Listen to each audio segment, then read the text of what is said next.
Bismillahirrahmanirrahim. Assalamualaikum warahmatullahi wabarakatuh. Waalaikumsalam warahmatullahi wabarakatuh. Alhamdulillahirabbil alamin. Wa bihi nasta'in ala umuri dunya waddin. Wassalatu wassalamu ala asyrafil anbiya'i wal mursalin wa ala alihi wa ashabihi ajma'in amma ba'du. Puji syukur kita panjatkan kehadirat Allah Subhanahu wa taala, Tuhan semesta alam yang menguasai hari pembalasan, dan hanya kepada Allah kita berserah diri. Hari ini kita dalam keadaan sehat dan bisa berkumpul dalam suasana yang penuh dengan kebahagiaan. Salawat dan salam semoga tetap terhaturkan pada Nabi kita Muhammad SAW, role model yang membawa kita kepada zaman yang penuh dengan kesetaraan, keadilan, dan juga kemaslahatan mubadalah, keselarasan antara perempuan dan laki-laki. Yang saya hormati dan saya cintai tentu para peserta yang hadir dalam acara Zoom pada pagi hari ini, dan saya melihat juga mayoritas banyak dari rekan-rekan mahasiswa saya di kampus. Jadi selamat datang, assalamualaikum, dan selamat bergabung. Yang saya hormati tentu Profesor Dr. Bapak Suyitno ya. Beliau adalah Direktur Diktis. Kemudian juga tadi saya melihat ada Kiai Mahrus. Beliau adalah senior juga dan guru kita semua. Kemudian juga ada Kiai Nahoi yang sama-sama juga nanti menjadi bersama dengan saya narasumber, dan tentu saja Mbak Ida, ini anak muda yang keren juga, lincah dan cerdas. Assalamualaikum Mbak Ida, sehat selalu ya teman-teman Mubadalah Fahmina semua ya. Alhamdulillah, semoga kita sehat selalu, Mbak. Iya, dan tentu saja kita berharap mudah-mudahan apa yang kita diskusikan pada pagi hari ini mudah-mudahan bisa menjadi rumusan ya, dan kemudian catatan bagi ke depan Indonesia seperti apa. Ibu Bapak dan teman-teman yang saya cintai dan saya banggakan, teman-teman mahasiswa juga yang saya banggakan, dari diskusi kita nanti kita mudah-mudahan bisa berharap ke depannya juga Indonesia menjadi lebih baik. Saya izin share screen ya Mbak Ida ya, nanti mohon diingatkan juga waktunya kalau sekiranya sudah mendekati. Teman-teman yang saya banggakan dan saya cintai, ibu bapak yang saya hormati, kalau kita membahas tentang isu kekerasan terhadap perempuan, saya ingin mengatakan bahwa ini adalah musuh kemanusiaan, penjajahan paling nyata dari tubuh perempuan gitu. Kenapa saya mengatakan demikian dan berani saya mengatakan demikian? Karena ini adalah musuh peradaban seluruh umat manusia yang ada di dunia, dan kita seharusnya juga sudah menghentikan gitu, karena ini bagian dari pelanggaran HAM. Nah, Kongres Ulama Perempuan Indonesia tahun 2017 itu sudah mengeluarkan fatwa, tadi sudah disinggung oleh beberapa pembicara sebelumnya, bahwa dalam Islam sendiri sebenarnya tindakan kekerasan seksual itu tidak boleh dilakukan, karena tindakan seksual itu hanya boleh dilakukan dalam bingkai perkawinan yang halal, ada ridho, tidak dipaksa, jadi ada antarodin di antara keduanya. Sehingga semangat dari rancangan undang-undang penghapusan kekerasan seksual ini adalah untuk menjaga dan melindungi seluruh martabat kemanusiaan sebagaimana misi Islam diturunkan, begitu. Jadi kekerasan seksual ini adalah kejahatan atau kezaliman paling nyata ya. Banyak sekali hadis dan ayat yang membahas tentang ini. Nanti juga Kiai Nahoi akan membahas tentang isu bagaimana Al-Quran dan hadis. Ibu bapak, teman-teman yang saya banggakan dan saya cintai, dalam fatwa KUPI tentang kekerasan seksual atau penghapusan kekerasan seksual memandatkan bahwa dasar hukumnya itu adalah Al-Quran, kemudian hadis, aqwalul ulama, atau yang kita kenal juga nanti dengan fikih. Ada dasar negara, dalam hal ini adalah Pancasila, kemudian Undang-Undang Dasar 1945, dan hukum nasional lainnya. Jadi fatwa KUPI itu bukan berangkat dari antah berantah yang tidak jelas, tetapi fatwa KUPI itu berangkat dari sesuatu yang sudah dekat di tengah-tengah kita. Dalam fatwa KUPI, dasar hukumnya adalah Al-Quran, dalam surat Al-Isra, kemudian At-Taubah, An-Nur, Al-Ahzab, Al-Buruj, dan An-Nur juga di ayat 33.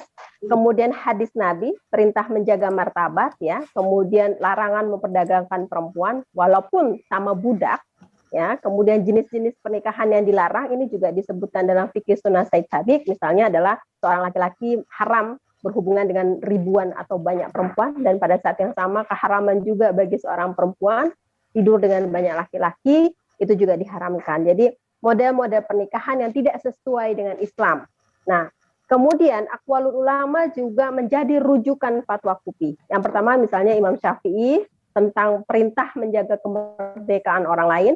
Kemudian Wahbah Zuhairi dalam Al-Islam fi Dilalil Islam. Kemudian misalnya tentang perintah melindungi hak asasi manusia. Wahbah Zuhairi juga mengatakan perintah menjaga hubungan seksual dengan istri yang layak, ya, tidak diskriminasi, tidak kekerasan dan lain sebagainya. Kemudian larangan untuk merampas kehormatan manusia.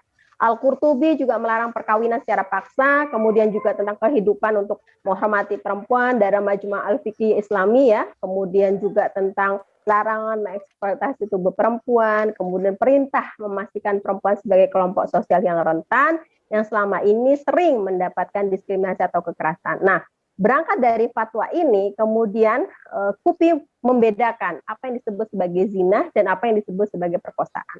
Kalau saya buat diagramnya, zina itu adalah suka sama suka. Jadi ada antarodin, ada kerelaan di antara dua belah pihak. Relasinya umumnya setara. Dalam artian mereka secara sadar, baligh, kemudian akil, ghairu majnun. Jadi nggak gila, dalam keadaan sadar penuh melakukan itu, gitu. Itu zina. Dan itu zina pun bahkan dalam Islam itu baru bisa dihukum kalau ada kesaksian dari para pelakunya. Jadi kesadaran untuk memberikan kesaksian. Dan yang kedua adalah minimal ada 4 orang saksi yang melihat masuknya timba ke dalam mulut sumur. Tanpa itu maka tidak bisa dihukum sebagai sebuah perbuatan zina. Ini zina. Jadi ada suka sama suka, ada antarodin, ada relasi yang setara. Ya, ada akil balik, ghairu majnun dan lain sebagainya. Mohon bedakan dengan perkosaan. Dalam fikih, perkosaan ada hirabah atau muharib, yakni sebuah paksaan yang memaksa perempuan di bawah tekanan, di bawah ancaman untuk melakukan hubungan seksual yang perempuan itu tidak suka. Karena dia dipaksa, dia tidak ridho, dia tidak ikhlas. Jadi tidak ada antarodin di antara keduanya. Dan dalam perkosaan, fikih sudah jelas mengatakan bahwa kesaksian perempuan adalah kesaksian paling utama, sehingga tidak dibutuhkan kesaksian lainnya. Kira-kira begitu. Jadi kesaksian perempuan itu adalah kesaksian utama. Ini pernah dikisahkan dalam sebuah hadis, ada seorang perempuan hendak berangkat ke masjid, lalu dia diperkosa oleh laki-laki.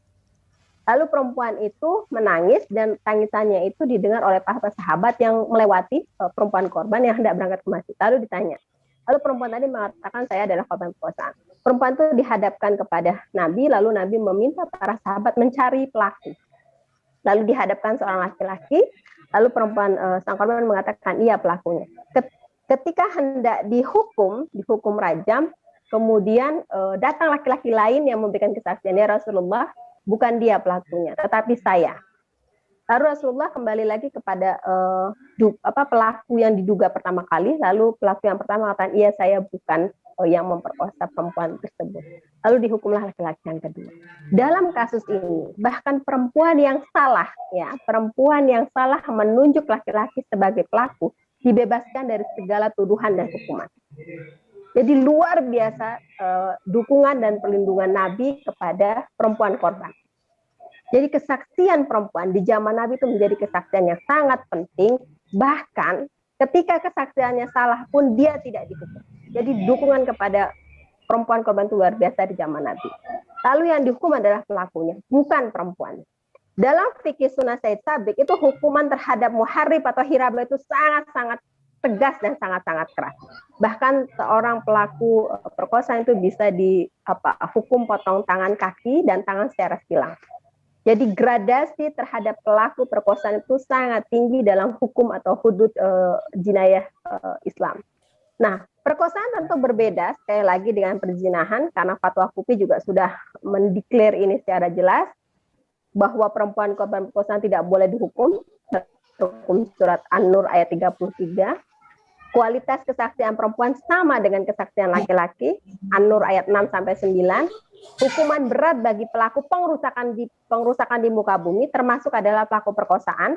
Ini dalam surat Al-Maidah ayat 33 sampai 34. Kemudian dalam hadis juga disebutkan bahwa pelaku perkosaan itu harus dihukum berat, kemudian keharusan mendengar kesaksian korban sebagai kesaksian yang utama dan larangan mengkriminalkan korban. Ini penting ya, karena dalam masyarakat kita seringkali perempuan yang disalahkan, Karena dia pakai bajunya kah? Karena keluar malam kah? Karena jalan sendiri kah? Dan lain sebagainya. Jadi larangan tegas mengkriminalkan perempuan korban. Termasuk juga ulama berpendapat bahwa dalam muwatta perempuan itu yang menjadi korban itu haram hukumnya dihukum dan harus diberikan kompensasi sebagai wujud perlindungan negara kepada perempuan korban. Lalu larangan juga memberikan ancaman pengrusakan termasuk ya menzolimi tubuh seseorang. Ini Wahbah Zuhaili juga mengatakan demikian. Jadi sangat tegas antara perbedaan perkosaan dan perzinahan. Ini Bapak yang saya hormati, lantas kenapa sih kekerasan seksual perkosaan masih terus terjadi? Ada ketimpangan relasi yang sangat kuat antara pelaku berkuasa, kita tahu pelakunya kadang tokoh agama, tokoh masyarakat, guru, dosen, ya, pejabat, kemudian juga orang yang punya kuasa, sedangkan korban ini adalah perempuan lemah. Bahkan secara ekonomi rata-rata perempuan bergantung kepada pelaku dalam banyak faktor. Misalnya adalah relasi incest. Ketika korban itu adalah anak perempuan dan pelakunya adalah ayah, kakek, paman maupun kakak ipar, kakak dan lain sebagainya. Lalu kenapa kekerasan ini terus terjadi? Ya, karena ada mitos yang terus-menerus dimunculkan dalam masyarakat kita bahwa perkosaan itu seolah-olah bukan hal yang penting. Bahwa perempuan dewasa itu tidak mungkin bahwa anak-anak itu tidak mungkin menjadi korban perkosaan dan lain sebagainya. Jadi ada terus-menerus mitos yang terus digulirkan di tengah-tengah masyarakat kita. Saya izin share film ya untuk memudahkan kita memberikan gambaran kenapa perkosaan itu bisa terus terjadi hingga hari ini. Sebentar.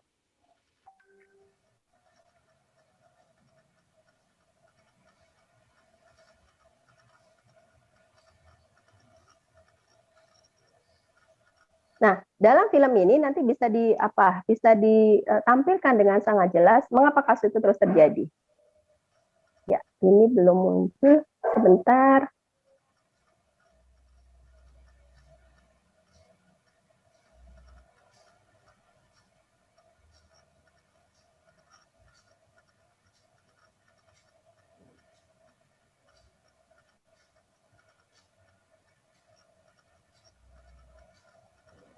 Belum muncul ya di layar ya? Belum, Mbak. Oke, sebentar.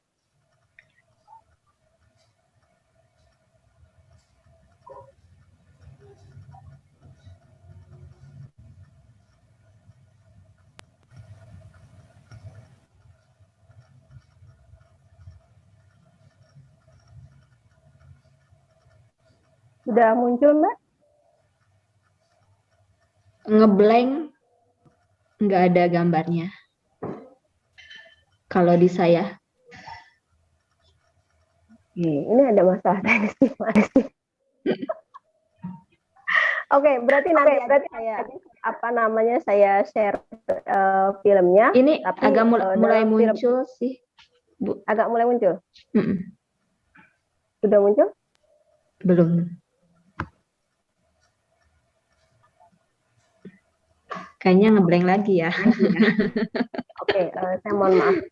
Dalam film tadi itu sebenarnya digambarkan bahwa pakaian perempuan itu seringkali menjadi alasan terjadinya kasus perkosaan terhadap perempuan. Padahal yang saya nanti tampilkan ya, nanti saya bisa, mungkin mudah-mudahan di akhir bisa ditampilkan. Pada dalam gambar tadi itu menunjukkan bahwa perempuan dengan pakaian apapun itu potensi menjadi korban perkosaan. Jadi perkosaan yang kita tahu dalam mitosnya, korban perkosaan itu adalah perempuan dewasa. Korban perkosaan itu adalah karena dia tidak berjilbab, karena pakaiannya terbuka, karena dia keluar malam.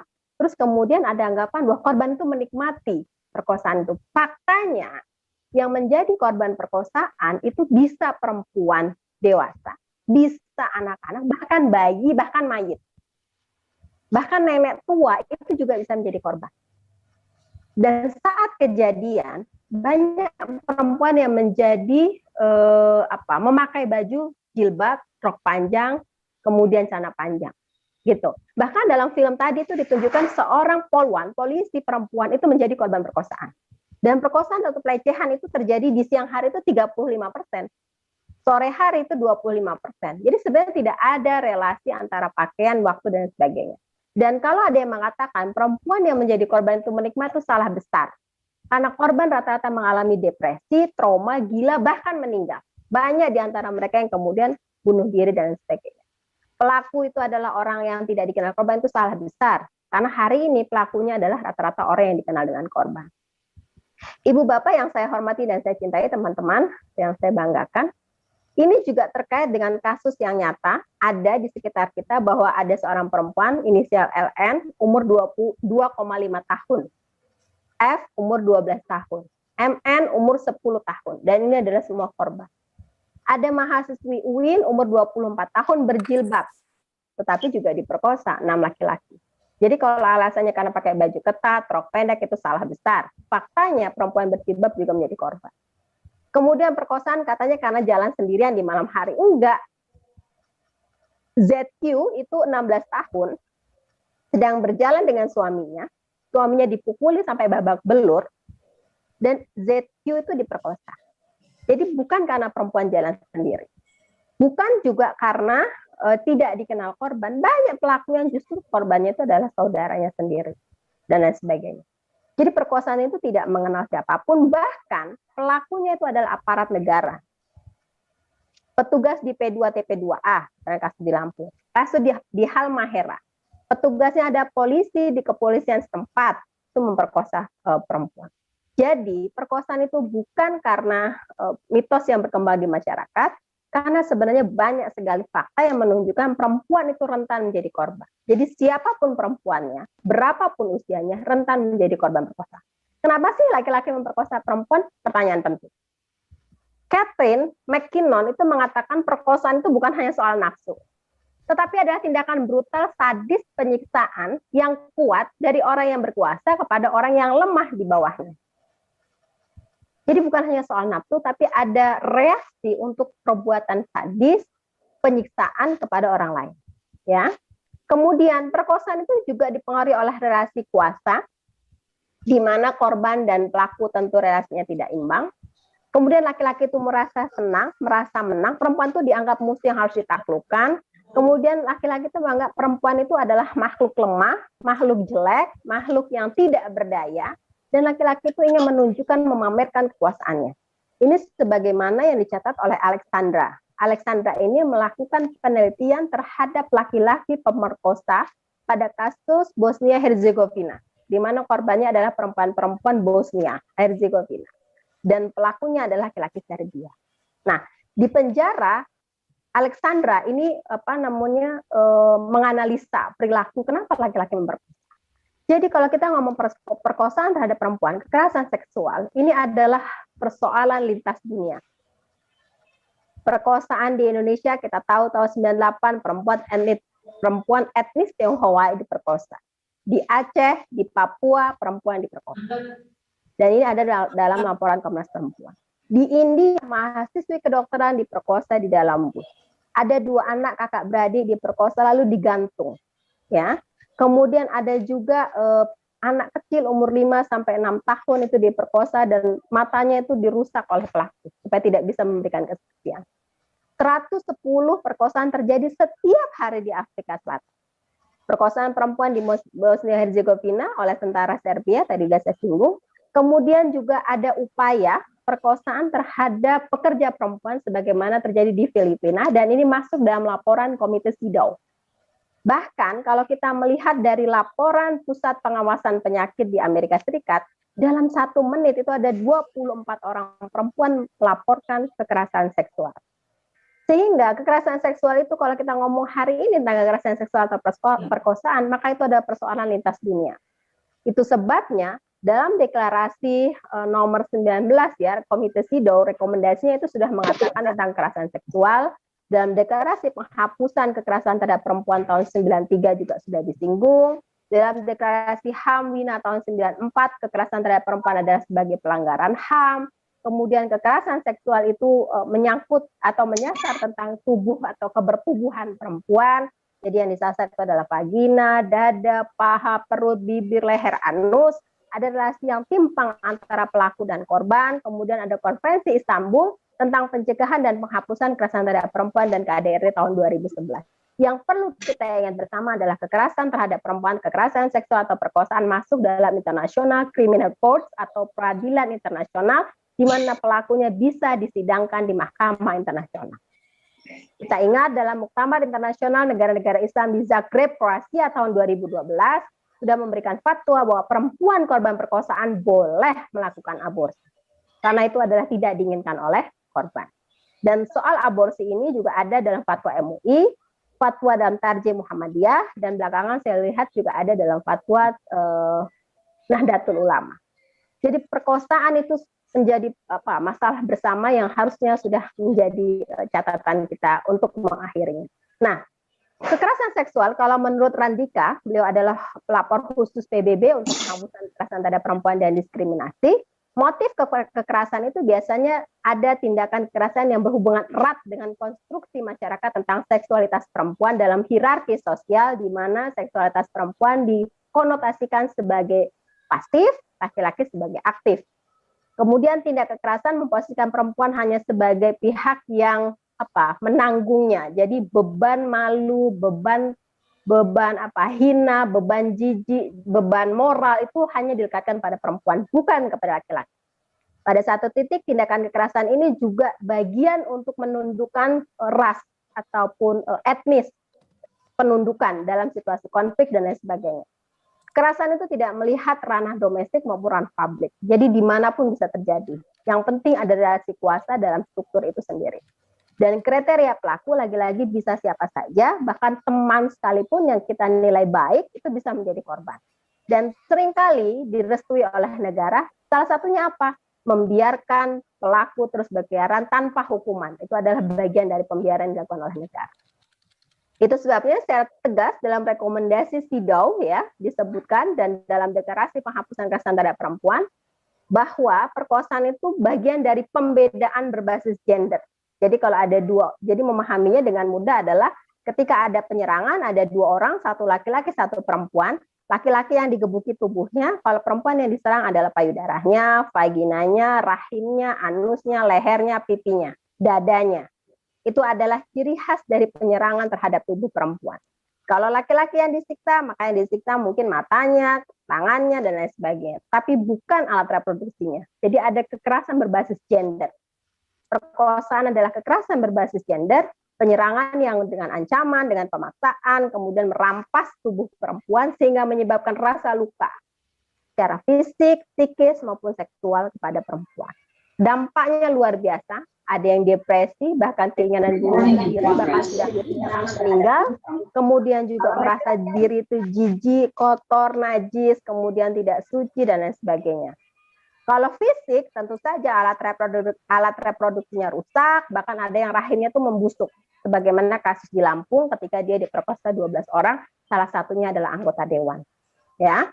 Kemudian payudara dan kelenjar mamai rusak parah pada kasus Mei 98. Vagina rusak parah, misalnya kasus Marsinah, buruh Marsinah yang berjuang untuk buruh, itu kan mulai dari vagina sampai tulang ekornya rusak. Kemudian kasus Eni misalnya di Banten ya, yang kasus cangkul, kalau ibu bapak dan teman-teman pasti masih mengingat, atau kasus YY di Bengkulu yang anak umur 12 tahun dan sebagainya. Jadi dampak kepada korban itu luar biasa sakit. Salah besar kalau ada yang mengatakan perempuan korban itu menikmati. Nah, kalau kita sudah tahu perkosaan itu demikian sadis, maka perkosaan itu sekali lagi berbeda dengan perzinahan. Sayangnya ada beberapa pendapat yang masih menganggap perkosaan itu sama dengan zina. Dampaknya adalah kematian bagi korban, pembebasan dan berkeliarnya pelaku. Misalnya kasus Aisyah 13 tahun di Somalia. Ketika dia memberikan kesaksian bahwa dia ada korban perkosaan, justru Aisyah ini yang dihukum rajam hingga tewas. Jadi dicambuk dan dirajam hingga tewas. Itu Aisyah. Pelakunya kemana? Pelakunya bebas. Pelakunya bebas. Apakah hukum Islam yang sedemikian ini yang kita inginkan? Apakah Islam yang rahmatan lil alamin seperti ini yang kita ingin wujudkan di Indonesia? Membebaskan pelaku dan menghukum korban, sebagaimana kasus di Aceh. Ini sudah 2 kali ya, tahun 2014 perempuan di Aceh diperkosa 8 orang, perempuannya dirajam. Dan yang terbaru adalah ketika 2 menit tadi ya, Bu Nyai. ya, dari paman dan ayahnya, perempuannya dihukum, laki-lakinya bebas. Lalu kemudian ketika semua orang berteriak, maka hukumannya dirubah di Mahkamah Agung. Demikian juga di Pakistan. Korban perkosaan justru dia yang dihukum. Nah, ada kekosongan hukum yang sangat signifikan di Indonesia ya. Jadi kalau kita melihat perempuan itu adalah sebagai korban, harusnya kita bisa melihat dalam lingkaran struktur negara, perempuan itu berada dalam struktur yang paling rendah di bawah, maka harusnya itu keluarga lingkaran kedua, kemudian masyarakat lingkaran ketiga, kemudian negara lingkaran keempat. Harusnya bisa melindungi korban. Itu adalah tugas kita semua. Jadi kita penting membangun kesadaran kritis bahwa perkosaan beda dengan zina, melakukan pengorganisasian, pendidikan publik, advokasi, dan kemudian penyebarluasan, pencegahan, pengawasan, dan lain sebagainya. Hari ini kita mengalami kekosongan hukum yang sangat signifikan. Misalnya, dalam Undang-Undang KDRT, kasus perkosaan yang dilakukan di luar pelakunya orang dalam, maka tidak bisa masuk dalam KDRT, walaupun suami terlibat. Kemudian dalam Undang-Undang PT-PPO itu tidak bisa dihukum karena apa? Karena harus ada 3 unsur. Padahal hari ini kejadiannya perempuan dijadikan komoditi seks, dijadikan pelacur, misalnya begitu, tapi di dalam rumah dengan pelaku adalah suaminya sendiri. KUHP ada keterbatasan karena harus penetrasi penis vagina, harus ada sperma. Kenyataan hari ini perkosaan tidak harus dengan penis, tetapi juga dengan kayu, pacul, dan lain sebagainya. KUHP itu berfokus pada pelaku, mengabaikan kesaksian korban. Bahkan beban pembuktian ada pada korban. KUHP kita hari ini. Undang-Undang Perlindungan Saksi dan Korban itu harus membadankan surat dari LPSK, baru bisa memberikan perlindungan pada korban. Undang-Undang Sisdiknas tidak memasukkan kekerasan seksual dalam lembaga pendidikan. BPJS, Visum et Repertum itu harus berbayar. Bagaimana dengan nasib korban? BPJS tidak mengakomodir jaminan kesehatan bagi korban kekerasan seksual termasuk pemulihan jangka panjang. Jadi tidak ada hukuman yang jera bagi pelaku hari ini. Jadi ada kekosongan hukum yang sangat signifikan. Untuk itu kita butuh RUU penghapusan kekerasan seksual. Paling tidak ada 9 bentuk yang diakomodir dalam RUU ini. Ibu Bapak dan teman-teman yang saya cintai dan saya banggakan, kewajiban negara dalam konstitusi negara, demikian juga dalam deklarasi Wina adalah to promote, to protect, to fulfill. Artinya negara punya kewajiban untuk mempromosikan, memenuhi, bahkan melindungi. Demikian juga dalam amanat Pancasila, sila kedua, bahwa semua orang itu harus diperlakukan secara adil. Sila kelima adalah pemenuhan hak konstitusi negara, kesejahteraannya, dan Undang-Undang Dasar, semua orang diperlakukan sama di hadapan hukum. Hari ini kita memandatkan kepada ulil amri, pemerintah, anggota dewan, dan lain sebagainya. Bahkan saya mengapresiasi sekali ya, Kemenak hari ini sudah mendiskusikan tentang kekerasan seksual, jadi negara bergerak maju. Kita penting menjauhkan pelaku dari korban. Jangan ada impunitas. Hari ini kita sering lihat bahwa pelaku korupsi itu bisa konferensi pers, semua orang tahu siapa pelakunya. Ada hukuman sosial di sana. Hari ini kita tahu bahwa orang terduga teroris bisa ditembak mati tanpa proses peradilan.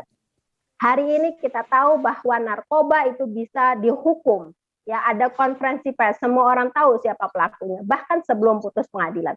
Tapi hari ini kita tahu juga pelaku perkosaan itu bisa bebas dengan sangat mudahnya karena hukuman yang ringan. Pertanyaannya, sebelah kaki kita sudah di neraka, siapapun pejabatnya. Banyak hadis menerangkan itu. Kita sudah tahu hadis itu. Apakah mau sebelah kaki kita juga masuk neraka? Kan tentunya tidak. Jadi penting kewajiban negara menjaga kedaulatan, kemerdekaan warga negara. Hakim juga penting dalam mengambil keputusan untuk mengedepankan prinsip keadilan, kasih sayang, melindungi korban, dan memberikan kesehatan kepada masyarakat. Ibu Bapak yang saya cintai, teman-teman yang saya banggakan, terima kasih atas segala perhatian. Kurang lebihnya saya mohon maaf. Billahi taufiq wal hidayah. Wassalamualaikum warahmatullahi wabarakatuh. Waalaikumsalam warahmatullahi wabarakatuh. Terima kasih Bu Nyai Yuli, menarik sekali ya pembahasan kita kali ini. Saya tadi tertarik dengan perbedaan zina dan pemerkosaan ya, karena ternyata di masyarakat kita banyak sekali yang memandang korban pemerkosaan itu mereka mengatakan bahwa dia itu berzina seperti itu. Kita juga merasakan sendiri ya, itu korban statusnya sebagai korban sudah jatuh tertimpa tangga pula seperti itu.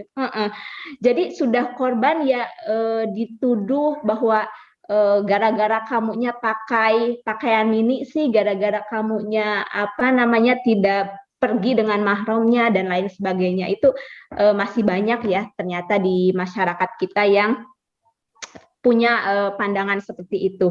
Dan juga tentunya ternyata masih banyak hadis-hadis yang seharusnya dipopulerkan gitu. Kita kan taunya hadis-hadis yang memang kurang menguntungkan bagi perempuan ya, begitu.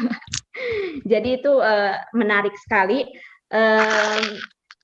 Terima kasih kepada Ibunya Yuli. Untuk selanjutnya kita ada narasumber yang kedua. Sebelumnya saya akan membacakan CV beliau. Di sini ada Pak Kiai Imam Nahoi, MHI. Beliau lahir di Malang 12 Februari 1970. Alamat rumah Pondok Pesantren Salafiyah Syafi'iyah Situbondo. Beliau juga merupakan pengasuh Pondok Pesantren Salafiyah Syafi'iyah Situbondo. Kemudian beliau juga sekarang menjabat sebagai dosen Ma'had Ali Situbondo dan juga komisioner Komnas Perempuan, seperti itu. Mungkin itu ya biodata dari narasumber kita kali ini. Untuk mempersingkat waktu, saya persilahkan kepada Pak Kiai. Baik, Assalamualaikum warahmatullahi wabarakatuh. Bismillah, walhamdulillah, wala hawla wala quwwata illa billah. Yang sangat saya hormati kawan-kawan dari Kementerian Agama, ada Kak Camarus, ada Pak Direktur, ada Bang Kang Wendy, ada Ning Yuli di sini juga narasumber dan moderator, serta kawan-kawan yang hadir di forum ini semuanya. Pertama-tama saya klarifikasi ya, saya bukan pengasuh di pondok pesantren ya. Saya salah satu pengajar di Ma'had Ali Situbondo. Di CV-nya kan saya tulis begitu. Okay. Tadi Mbak Yuli Mutmainah sudah menjelaskan luar biasa ya bagaimana fakta-fakta kekerasan seksual di Indonesia,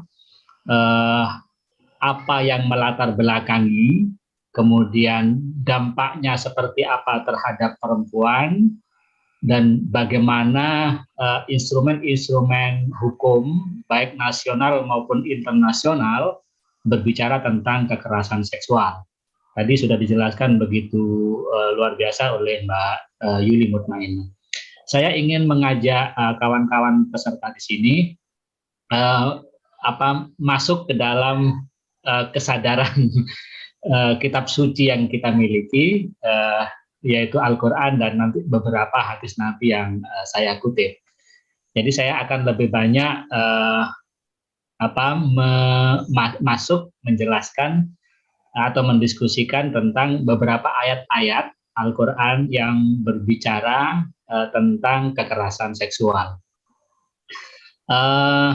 Di dalam terminologi bahasa Arab, kekerasan seksual ini dikenal dengan at-taharrush al-jinsiyu, kekerasan seksual, at-taharrush, jadi penyerangan, penyerbuan seksual, at-taharrush al-jinsi.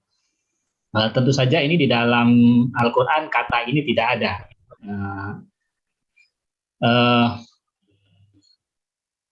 Ketika saya membaca teks-teks Al-Quran, begitu banyak sekali ayat-ayat di dalam Al-Quran yang menjelaskan tentang bentuk-bentuk kekerasan seksual dan langkah apa atau hukum apa yang diberikan oleh Al-Quran maupun hadis untuk bentuk-bentuk kekerasan seksual yang terjadi itu. Nah,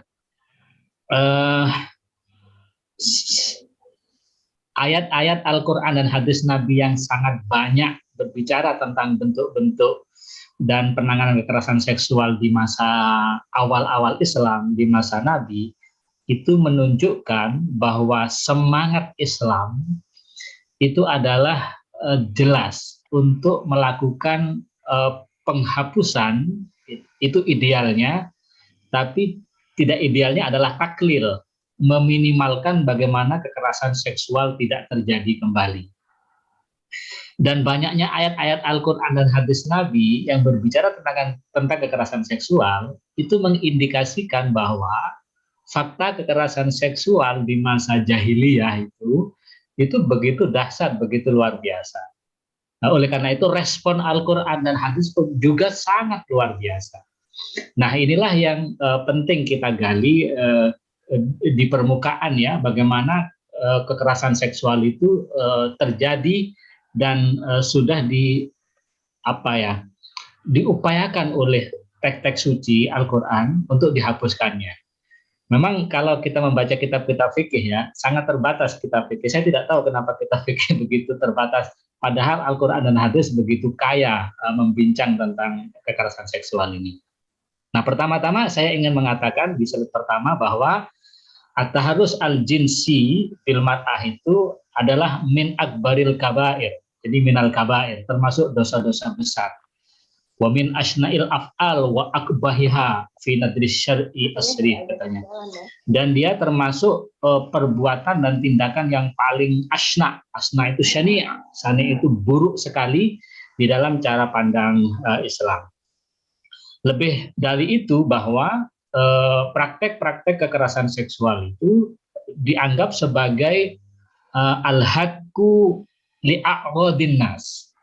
Jadi merobek terhadap kehormatan manusia. Sebagaimana kita ketahui bahwa al-irdu itu bahagian 6 dari maqasidis syariah yang kita kenal secara luas. Yang disebut dengan ad-daruriyatus sittah atau ad-daruriyatul khamsah ya. Nah, salah satunya adalah al-irdu. Bahkan menurut banyak ulama bahwa al-irdu itu amfas minal mal wal akal wan nafsu. Kehormatan itu jauh lebih tinggi nilainya ketimbang harta, ketimbang akal, dan bahkan ketimbang jiwa itu sendiri. Maka sesungguhnya merobek al-hadku terhadap kehormatan kemanusiaan itu merupakan akbarul kabair, termasuk bahagian dari dosa-dosa besar. Nah, apa saja yang disebut oleh Al-Quran berkaitan dengan bentuk-bentuk kekerasan seksual? Pertama, Al-Quran menyebut ada pelecehan seksual. Jadi kekerasan seksual itu bentuknya antara lain satu, kekerasan seksual. Atau bahasa lainnya bisa mempermalukan secara seksual. Ini terjadi pada zaman Nabi, sebagaimana yang ada di dalam slide kedua saya. Suatu hari ada seorang perempuan, itu dikutip dalam sebuah hadis ya.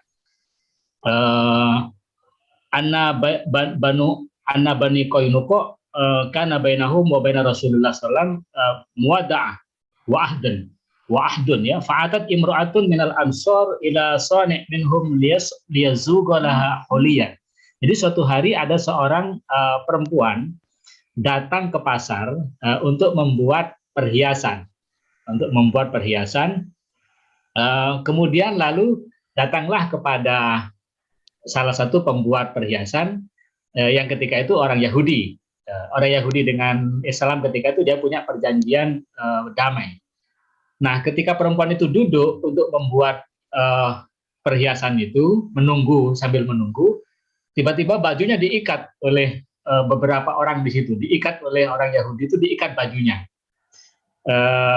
diikat ke salah satu tiang di situ. Nah, ketika perempuan itu selesai dari memesan itu dia berdiri. Nah, ketika berdiri itu karena bajunya diikat, maka otomatis terlepaslah baju itu dari tubuh perempuan itu. Faqomat mungkashifatan. Dia berdiri dalam keadaan telanjang karena bajunya diikat oleh orang Yahudi itu. Nah, ketika itulah orang-orang Yahudi pada ketawa gitu ya, pada ketawa karena mentertawai perempuan yang diolok-olok dengan bajunya diikat, akhirnya dia telanjang itu. Lalu berita itu sampai kepada Rasulullah Shallallahu Alaihi Wasallam. Lalu perjanjian antara Yahudi dan Islam itu dibatalkan oleh Kanjeng Nabi. Itu luar biasa ya. Jadi perjanjian antar negara itu bisa dibatalkan hanya karena kekerasan pelecehan seksual oleh Nabi. Jadi ahdun bainal Yahudi wal Islam itu dibatalkan hanya karena orang Yahudi melakukan pelecehan dengan menelanjangi perempuan itu di tengah pasar. Gitu. Lalu Nabi menghukum laki-laki itu. Jadi hukumannya itu ya justru ini nama baik negara ini, nama baik nama baik agama juga. Nah ini pertama. Jadi kekerasan kekerasan seksual dalam bentuk pelecehan seksual itu telah digambarkan banyak di dalam Al-Quran. Bahkan ada satu ayat yang menyatakan di situ saya kutip Al-Ahzab ya, ayat 60-62, wal murjifun itu salah satunya adalah orang-orang yang menakut-nakuti kelompok-kelompok perempuan di Madinah, menakut-nakuti untuk diperkosa, kemudian dikata-katain secara seksual dan seterusnya. Dan itu diancam oleh Al-Quran. Jadi pelecehan seksual itu jelas digambarkan oleh Al-Quran. Ini yang pertama. Yang kedua, kekerasan seksual dalam bentuk masih pelecehan ya. Tadi judulnya mempermalukan secara seksual.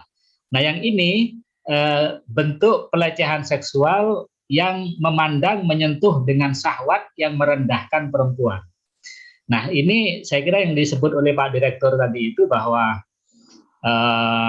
Al-Quran juga menyebutkan bahwa laki-laki tidak boleh memandang secara liar, memandang secara merendahkan martabat perempuan. Demikian juga laki-laki tidak boleh perempuan tidak boleh memandang secara liar yang merendahkan martabat laki-laki secara seksual. Itu jelas sekali tadi disebut oleh Mbak Ning Yuli Mutmainah di surat Al-Nur itu kullil mu'minin yaghuddu min absarihim. Ghaddul basar itu bukan larangan untuk memejamkan mata. Karena memejamkan mata pasti kalau betul-betul dipraktekkan makna hakikinya memejamkan mata ya pasti tubruan kan antara satu dengan yang lain. Nah, tapi yang dimaksud ghaddul basar di sini adalah bagaimana tidak memandang orang itu di luar batas-batas kemanusiaan, tidak melihat secara seksual ansih. Makanya dalam sebuah hadis dikatakan an-nadratul ula laka wan nadratus tsaniyah alaika. Pandangan pertama yang sejalan dengan nilai-nilai luhur kemanusiaan itu adalah laka, menguntungkan kamu. Itulah ta'aruf ta'aruf dan mu'asyarah bil ma'rufnya itu. Tapi an-nadratus tsaniyah, pandangan yang kedua yang keluar dari nilai-nilai kemanusiaan yang merendahkan kemanusiaan itu alaika, itu membahayakan engkau. Nah, ini bentuk pelecehan seksual dengan memandang, menyentuh dengan syahwat dan merendahkan. Itu jelas ada di dalam teks Al-Quran. Bentuk kekerasan seksual berikutnya adalah kekerasan seksual dalam bentuk eksploitasi ya, seksual. Ini melacurkan perempuan atau perbudakan seksual. Slide berikutnya. Nah, ini kekerasan seksual yang bentuknya adalah eksploitasi seksual, yaitu melacurkan perempuan atau perbudakan seksual. Ini jelas sekali tertulis di dalam Al-Quran ayat panjangnya seperti saya kutip itu. Nah, yang poinnya ada di yang berwarna merah. Di situ dikatakan wala tukrihu fatayatikum alal bigo in aradna tahassunan bitabtagu aradul hayatid dunya. Jadi janganlah engkau paksa fatayat. Ya, fatayat itu dulu anak-anak gadis atau budak-budak ya, budak-budak perempuan alal bigo untuk melacur. In aradna tahassunan ketika mereka telah menginginkan tahassun, menjaga dirinya. Litabtagu aradul hayatid dunya, kamu memaksa anak-anak gadis dan budak-budak itu semata-mata untuk mencari keuntungan dunia. Nah, ayat ini itu kalau kita melihat asbabun nuzulnya di At-Tabari, suatu hari ada seorang perempuan, namanya riwayatnya beda-beda ya, dia siapa? Dia diperintahkan oleh sayyidnya untuk melacur. Nah, ketika dia sudah melakukan itu, pulang hanya dengan membawa satu selendang. Nah, ketika itu sayyidnya marah. Kenapa hanya dapat satu selendang? Akhirnya disuruh lagi dia pergi untuk mencari yang lebih banyak dari sekedar mendapatkan selendang. Disuruh melacur lagi. Akhirnya dia merasa dieksploitasi yang sudah tidak kuat lagi dan mengadulah kepada Rasulullah Shallallahu Alaihi Wasallam. Apa yang terjadi? Yang terjadi adalah ayat wala tukrihu fatayatikum alal bigho. Kamu jangan lagi memaksa budak-budakmu, anak-anak gadismu itu untuk melakukan pelacuran semata-mata engkau mengharapkan kehidupan dunia. Ini adalah eksploitasi ya, dengan melacurkan perempuan. Tapi di ayat itu sangat menarik ya. Wa may yukrihunna fa innallaha min ba'di ikrahihinna ghafurur rahim. Tapi kalau kamu mau berhenti, maka sebenarnya Tuhan Maha Pengasih dan Penyayang. Inilah yang dalam konsep saat ini dikenal dengan istilah restoratif justice itu. Tapi restoratif justice itu penting untuk dipertimbangkan dengan baik tentunya. Bagaimana restoratif justice dalam kekerasan terhadap perempuan. Ini bentuk kekerasan seksual yang kedua yang ada di dalam Al-Quran. Pertama pelecehan, yang kedua eksploitasi. Nah, yang ketiga kekerasan seksual dalam bentuk perkosaan. Ini jelas sekali ada di dalam hadis Nabi. Tadi seperti dikutip oleh Mbak Yuli Mutmainah, suatu hari ada seorang perempuan turidus shalah. Jadi benar ya apa yang dikatakan Mbak Yuli itu, bahwa kekerasan seksual itu tidak terkait dengan perempuan itu solehah, perempuan itu berpakaian tertutup atau terbuka. Tidak. Itu terkait dengan cara pikir orang yang melakukan itu. Makanya di dalam hadis ini digambarkan ada perempuan hendak melaksanakan sholat. Fatalaqqaha rajulun fatajallalaha faqada hajatahu minha. Fasohat, lalu dia menjerit. Jadi lalu perempuan itu dikekep bahasa Jawanya itu oleh seorang laki-laki, fatajallalaha, lalu dipeluk, faqada hajatahu minha, lalu terjadilah perkosaan itu. Apa yang terjadi? Perempuan itu kemudian menjerit, lalu karena menjerit lalu dikejarlah oleh para sahabat. Dan tadi Mak Yuli sudah sudah bercerita ya bahwa dia ditangkap, tetapi kemudian salah yang ditangkap, dan laki-laki yang melakukan sebenarnya dia mengaku bahwa dialah pelakunya. Nah, ini adalah bentuk-bentuk perkosaan di masa Nabi, dan banyak lagi ya. Ada satu kisah lagi bahwa di masa Nabi itu ada seorang perempuan itu ustukrihat imro'atun ala ahdi Rasulullah. Jadi ada seorang perempuan dipaksa di masa Rasulullah, fadaro'a anhal hadda. Lalu Rasulullah menghapuskan hukum had dari perempuan itu. Wa aqamahu 'alal ladzi asabaha. Dan Rasulullah menegakkan hukuman had itu kepada orang yang pelaku perkosaan itu. Ini hadis ini menunjukkan dengan jelas, termasuk hadis di atas yang sebelumnya itu, bahwa orang yang diperkosa itu cukup dengan pengakuannya, itu Rasulullah sudah membebaskan. Fakhalla sabilah. Rasulullah melepaskan jalannya, tidak menghukum itu. Tetapi nanti apakah pelakunya dihukum apa tidak, nah itu tergantung pelakunya.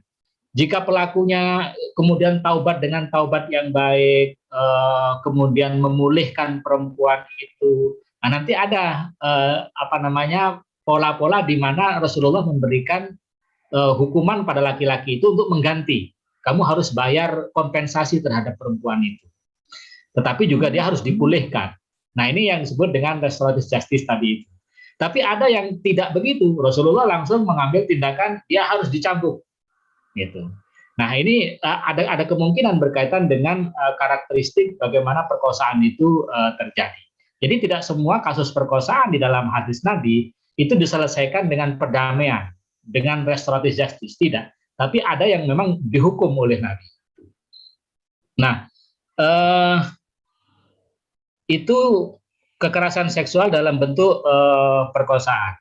Nah, ada jenis kekerasan seksual yang lain yang memanfaatkan situasi rentan seorang perempuan. Nah, ini juga terjadi, ada pada zaman Nabi di mana laki-laki melakukan perkosaan dengan memanfaatkan situasi rentan perempuan. Ini dikisahkan suatu hari ada dua rombongan. Pertama, ada seorang perempuan datang kepada Sayyidina Umar. Lalu perempuan itu mengatakan, faqalat inni zanaitu. Kata perempuan itu, saya telah berzina.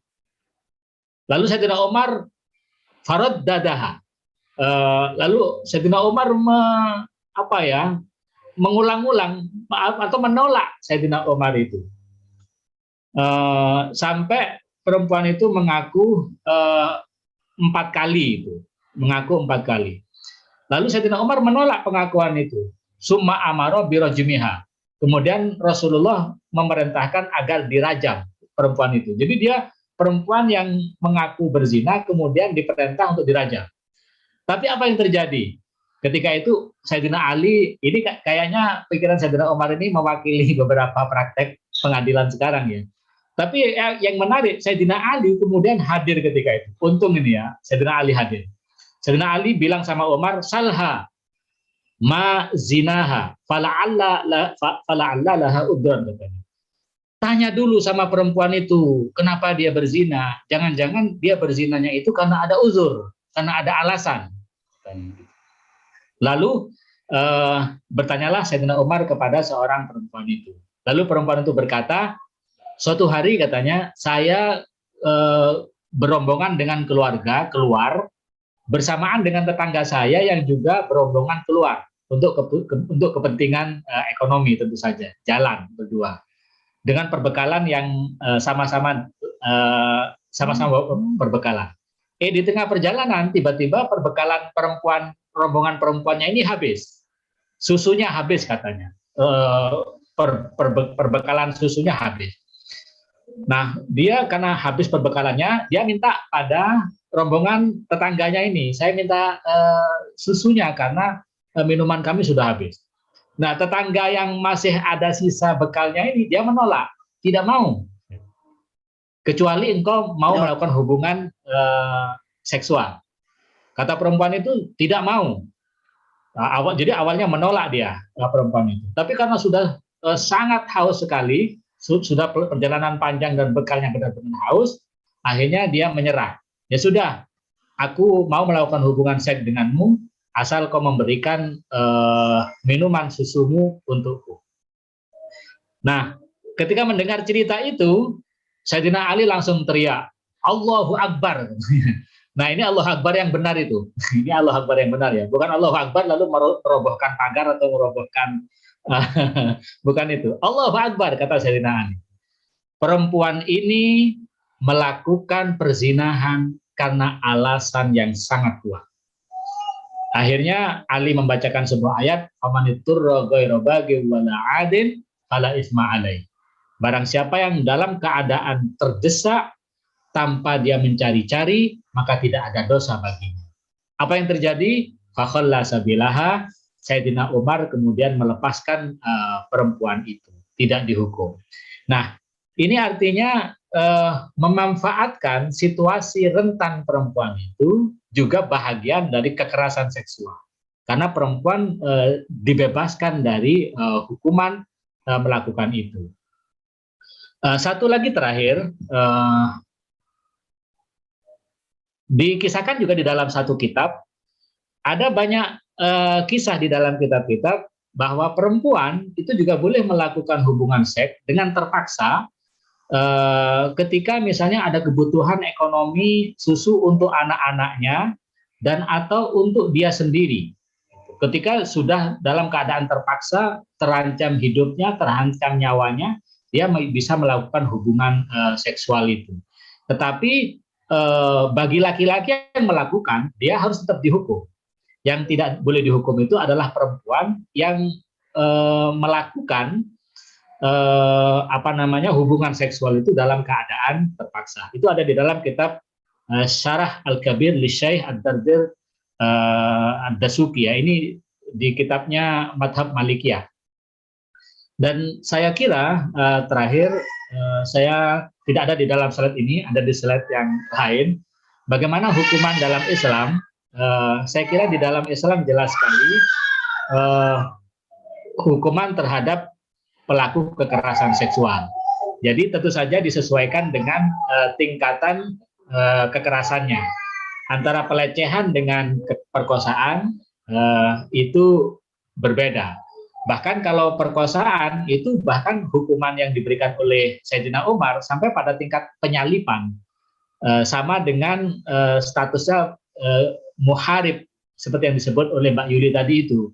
Walladzina yuharibunallaha wa rasulahu wa yas'auna fil ardi fasadan ayyuqattalu aw yusallabu aw tuqatta'a aydihim. Jadi kalau tindakannya sangat brutal dan keras, merobek-robek kehormatan perempuan atau laki-laki, maka hukumannya bisa sangat berat. Digambarkan di dalam Al-Qur'an sama dengan muharib. Saya kira itu ya argumen teologisnya kawan-kawan. Dengan melihat ayat-ayat Al-Quran dan banyak hadis Nabi, kita begitu banyak sesungguhnya ajaran-ajaran Islam yang menegaskan kepada kita bahwa umat Islam harus berupaya keras bagaimana kekerasan seksual dengan berbagai bentuknya itu dihapuskan dari kehidupan kemanusiaan kita dalam kehidupan berbangsa dan bernegara. Oleh karena itu, beberapa upaya-upaya kebijakan hukum seperti upaya untuk RUU penghapusan kekerasan seksual itu penting untuk didukung, karena di samping al-wazi' al-Qur'ani, kesadaran Quran, juga harus ada al-wazi' as-sultani, kesadaran yang berangkat dari satu kebijakan negara. Saya kira itu, terima kasih. Assalamualaikum warahmatullahi wabarakatuh. Waalaikumsalam warahmatullahi wabarakatuh. Luar biasa, ternyata tidak kalah menarik ya untuk tema yang disampaikan Pak Kiai. Ternyata memang banyak sekali cerita-cerita keberpihakan Nabi terhadap korban kekerasan, terutama perempuan ya. Dan kita jarang sekali mendengar cerita-cerita tersebut, Pak Yai. Itu harus menurut saya itu harus dipopulerkan seperti itu. Cerita-cerita itu harus disampaikan ke masyarakat luas seperti itu. Baik teman-teman, ibu bapak semua, jika ada yang mau bertanya langsung bisa raise hand ya. Ada di tombol reaction itu ada raise hand. Tetapi sambil menunggu teman-teman dan ibu bapak ada yang mengajukan raise hand, saya akan di sini ada beberapa pertanyaan ya. Saya akan bacakan pertanyaannya. Ini dari Ibu Fadilah Munawaroh.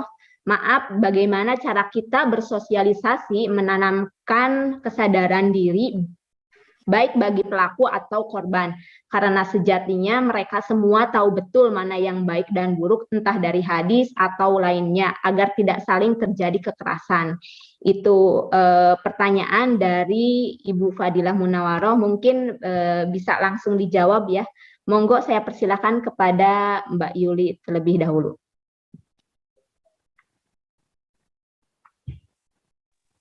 Terima kasih Mbak Aida. Terkait dengan bagaimana kita bisa membentengi diri supaya tidak melakukan kekerasan dan pada saat yang sama jangan menjadi atau berupaya menghindari keluarga supaya tidak menjadi korban. Yang penting adalah kita harus tahu relasi perempuan dan laki-laki itu harusnya sejajar atau semitra. Sebentar ini kayaknya suaranya.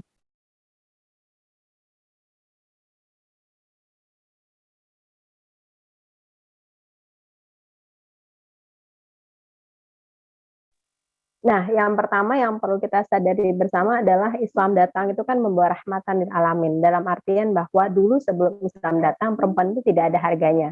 Dia dihinakan, dia dikubur hidup-hidup, kemudian dia juga tidak mendapatkan warisan, bahkan menjadi barang warisan, tidak punya akses di wilayah publik, dan lain sebagainya, hanya urusan domestik. Tetapi ketika Islam datang, semua peristiwa tentang perempuan itu dirubah gitu loh.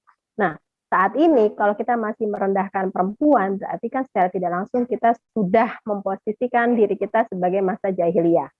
Tidak bisa move on, kira-kira begitu. Jadi yang harus dipahami adalah perempuan itu adalah makhluk merdeka, dia punya kesaktian yang sama dengan laki-laki nilainya, kecuali iman dan takwa yang membedakan perempuan dan laki-laki. Karena manusia itu kan diciptakan dari nafs yang sama, nafsil wahid, jadi nafs yang dari unsur yang sama.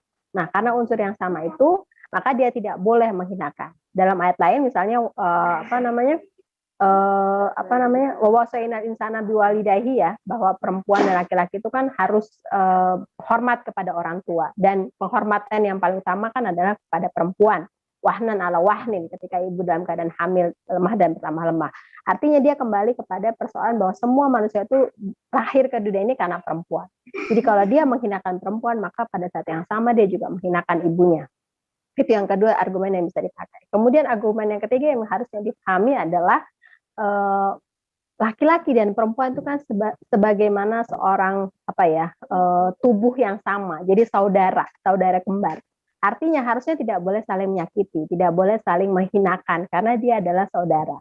Kita ingat hadis Nabi, saudara kamu itu kan ibarat satu tubuh yang kalau satu anggota tubuhnya sakit, maka anggota tubuh yang lainnya juga akan merasa sakit gitu. Nah, karena dia satu tubuh, maka harusnya tidak boleh saling menyakiti.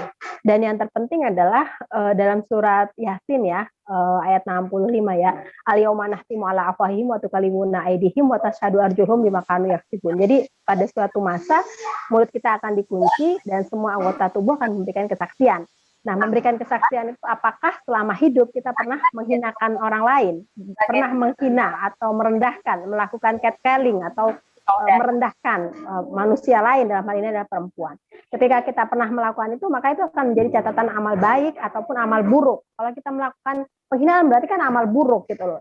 Jadi kita harus dalam beragama itu kan harus ada rasa takut. Keimanan itu harus rasa takut. Kalau segala kehidupan kita didasari dengan rasa takut bahwa Allah melihat seluruh perbuatan kita, maka kita tidak akan korupsi, maka kita tidak akan melakukan pelecehan, maka kita tidak akan menghinakan orang lain dan lain sebagainya. Dan misalnya dalam ayat yang lain juga kan Allah mengingatkan kepada kita, jangan memanggil panggilan yang buruk.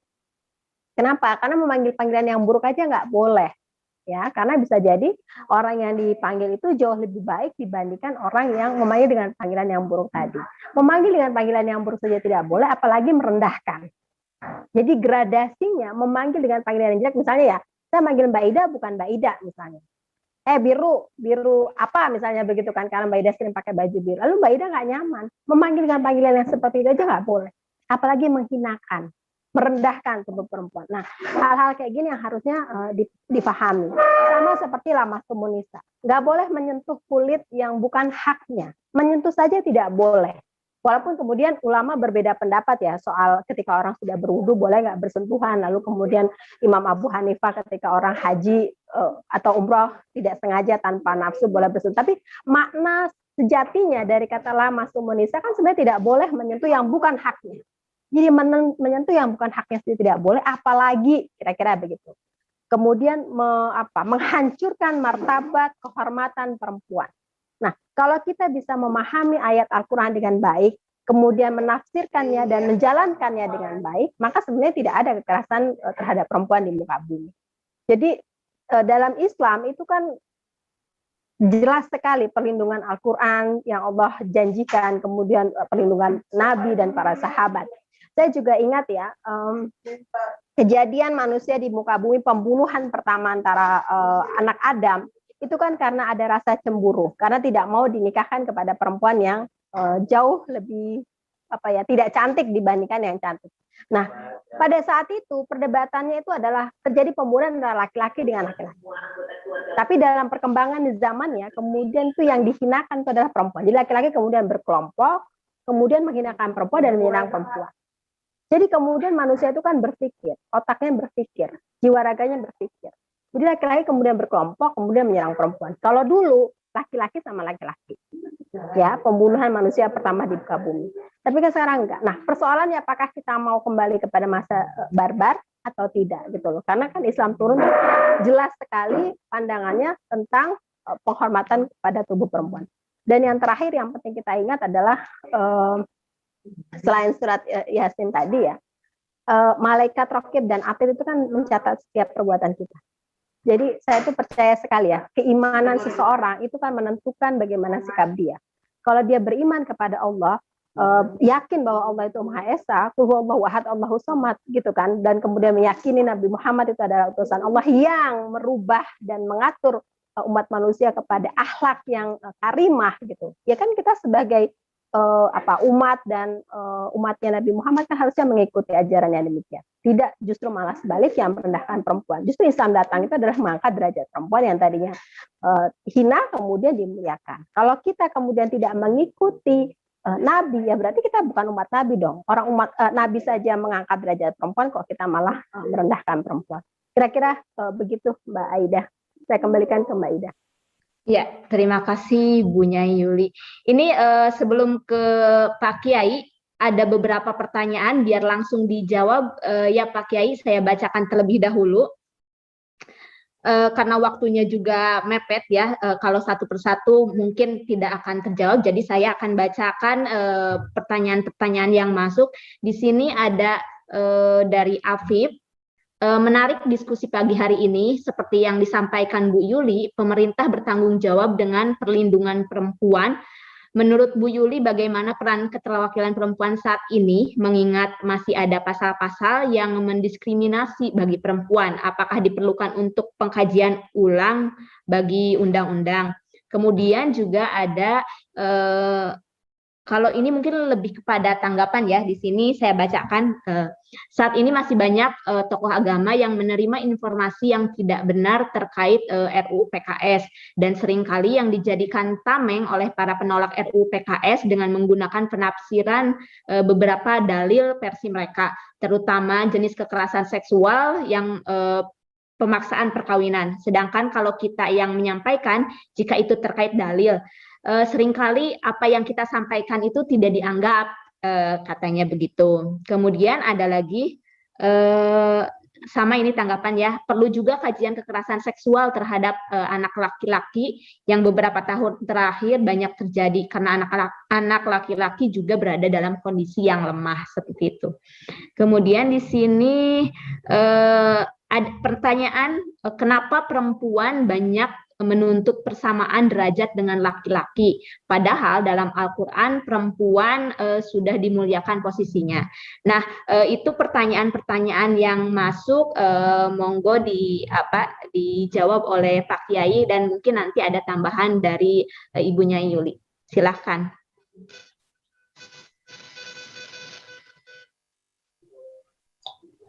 Oke, baik. Bismillahirrahmanirrahim. tadi pertanyaan pertama soal kesadaran ya. Bagaimana membangun kesadaran? Kita sudah punya Quran, sudah punya hadis, tapi ya kok masih terus saja terjadi gitu. Nah, nanti bisa dibuka di dalam kitabnya Ibnu Ashur di dalam Maqasidus Syariah Al-Islamiyah. Nah, di sana dikatakan bahwa tumbuhnya kesadaran bagi manusia itu disebut dengan al-wazi' al-insani ya. Wazi' kesadaran bagi manusia itu ada 4 tingkatan. Ya, yang pertama disebut dengan al-wazi' al-jibilli. Kesadaran yang berangkat dari nilai-nilai kemanusiaan yang tumbuh dalam jiwa seseorang. Jadi misalnya rasa kasihan, rasa melihat orang lain sederajat, melihat orang lain adalah sama dengan kita. Seperti dikatakan Mbak Yuli tadi itu, kita melihat ke perempuan bahwa perempuan itu adalah ibu dari kita semuanya, dialah yang melahirkan anak-anak kita. Merendahkan perempuan berarti merendahkan ibu, merendahkan bunyai-bunyai dan seterusnya. Nah, kesadaran itu tumbuh dari apa yang disebut dengan al-wazi' al-jibilli, kesadaran terhadap adanya nilai-nilai kemanusiaan. Kalau ini sudah tumbuh, tak perlu Quran itu, tak perlu kebijakan, karena sudah ada kesadaran itu. Nah, tapi ketika kesadaran ini tumpul, kesadaran kemanusiaan ini tumpul, maka ada yang disebut dengan al-wazi' al-Quran. Jadi kesadaran yang tumbuh dari nilai-nilai Al-Quran. Ya, pakai ayat, pakai hadis, ada hukumannya kalau melakukan ini dan seterusnya. Nah, itu kesadaran Qurani. Sebenarnya kesadaran Quran ini lebih rendah tingkatannya dari kesadaran yang jibili. Kesadaran jibili itu lebih tinggi sesungguhnya. Saya yakin betul, misalnya ya kawan-kawan di sini kalau saya tanya, andai kata tidak ada ayat Al-Quran dan hadis yang menyuruh makan atau kawin, kira-kira akan kawin dan makan apa tidak? Saya yakin pasti akan kawin dan pasti makan. Kenapa? Karena dorongan untuk makan, kesadaran untuk makan, kesadaran untuk kawin, itu terdorong oleh nilai-nilai tobi'i, natural yang ada di dalam tubuh manusia. Gitu. Nah, ini kesadaran tertinggi sesungguhnya. Walaupun tidak ada Al-Qur'annya, dia akan melakukan itu. Itu namanya wazi' al-jibilli. Kalau wazi' jibilli ini tumpul, nilai-nilai kemanusiaan ini tumpul, maka ya penting dikeluarkan ayatnya. Ada ayatnya loh, ada ancamannya loh di dalam ayat, ada hadis Nabi loh, ada contoh dari Nabi loh. Ini kesadaran Al-Qur'ani, al-wazi' al-Qur'ani. Ketika Quran ini tidak mempan juga, sudah dikasih ayat ini, tetap aja nggak mempan, kesadarannya tetap tumpul. Sudah baca Quran, tapi tetap melakukan kekerasan seksual. Nah, penting al-wazi' as-sultani, kesadaran yang ditumbuhkan oleh kebijakan. Butuh tangan kekuasaan, butuh negara. Jadi kalau Quran itu kalau ditaruh di atas lemari, kan nggak ngomong apa-apa itu, nggak bicara apa-apa, juga tidak bisa melakukan apa-apa. Bahkan ada banyak orang melakukan kekerasan seksual di dekat masjid, di dekat Al-Quran. Itu artinya ketika kesadaran Al-Quran tidak mempan lagi, butuh namanya al-wazi' as-sultani. Kesadaran yang ditumbuhkan oleh kebijakan, oleh penguasa. Penguasa harus turun tangan. Disinilah kewajiban negara itu. Butuh tangan negara dengan aparat penegak hukumnya, legislatifnya, eksekutifnya. Itu al-wazi' as-sultani. Saya menambah satu lagi sesungguhnya. Kalau di dalam Ibnu Ashur Maqasidus Syariah itu ada 3 itu, al-wazi' al-jibilli, al-wazi' al-Qur'ani, al-wazi' as-sultani. Mungkin perlu ditambah satu lagi, al-wazi' al-ijtimai. Kesadaran yang tumbuh dari dari masyarakat, dari warga. Artinya warga ini juga harus mengontrol, gitu. Mengontrol. Sekarang ini kan kayaknya dengan menguatnya budaya digital ini kan orang sudah perjumpaan sudah mulai menipis ya. Kalau dulu kan di kampung kita satu sumur itu banyak orang di situ datang sehingga kita bisa saling lihat, oh masih itu sehat ya kawan kita. Sungai juga dulu kita bareng-bareng sehingga kita bisa mengawasi antara satu dengan yang lain. Sekarang itu jeding kamar mandi itu di dalam rumah satu-satu. Sehingga apa yang dilakukan oleh orang di sana itu tidak tahu oleh orang lain. Di pasar pun juga sudah tidak ada dialog-dialog hangat. Nah, saya kira kesadaran masyarakat al-wazi al-ijtimai, kesadaran yang dibangun oleh masyarakat ini menjadi penting. Apalagi masa Covid sekarang ya. Jadi masyarakat harus saling sawang sinawang, harus saling lihat, mengawasi antara satu dengan yang lain sehingga menumbuhkan kesadaran. Inilah yang saya sebut dengan al-wazi al-ijtimai. Jadi saya kira itu ya beberapa cara menumbuhkan kesadaran. Kalau 4 cara ini sudah tidak bisa lagi, ya sudah dia berhak untuk meninggal dunia, kira-kira begitu. Dihukum lah, hukuman mati itu layak bagi dia, karena sudah bebal itu, sudah tidak mempan lagi ini. Walaupun saya tidak setuju dengan hukuman mati ya, karena hukuman mati itu bukan cara Islam. Islam itu menawarkan bukan hukuman mati, tapi pemaafan itu jauh lebih baik daripada menghukum. Kemudian pertanyaan berikutnya tentang pemaksaan perkawinan. Sesungguhnya kalau kita membaca di kitab-kitab fikih itu jelas sekali itu. Apa beda pemaksaan perkawinan dengan hak ijbar? Ini kan biasanya selalu dikaitkan dengan hak ijbar. Hak ijbar itu adalah hak yang diberikan oleh fikih kepada, bukan Quran dan hadis ya, diberikan oleh fikih kepada ayah dan kakek, hanya ayah dan kakek ya, hanya ayah dan kakek, karena kasih sayangnya yang sangat luar biasa, dia diberikan hak untuk menggantikan posisi anak untuk mencarikan jodoh. Itu wali ijbar, menggantikan. Jadi jabru itu, ijbar itu bukan memaksa sesungguhnya.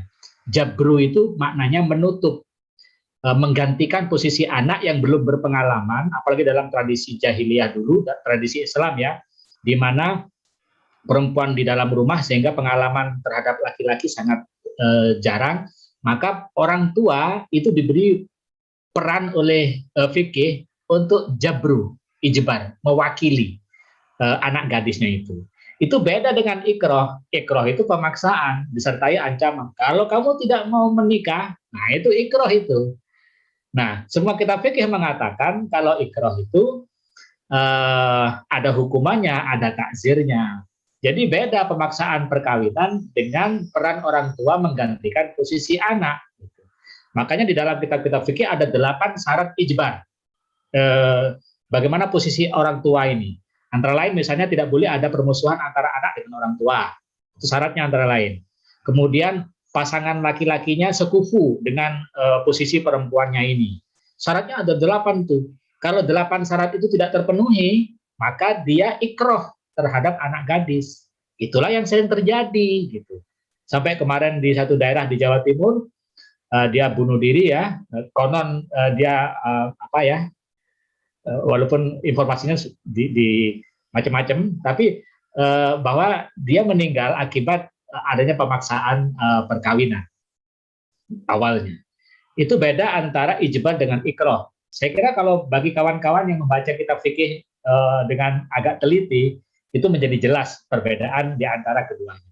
Bahkan di dalam satu kitab namanya kitab Buqiyatul Mustarsyidin dikatakan, kalau seorang wali memaksa anak gadisnya, akroha istilahnya, dengan laki-laki yang tidak disukainya, maka laki-laki ini maka wali itu bisa ditakzir, uziro, dia bisa ditakzir. Itu beda dengan ijbar ya. Jadi saya kira jelas perbedaan antara pemaksaan perkawinan dengan hak orang tua untuk menggantikan posisi anak. Nah, yang terakhir tadi ada pertanyaan terakhir ya?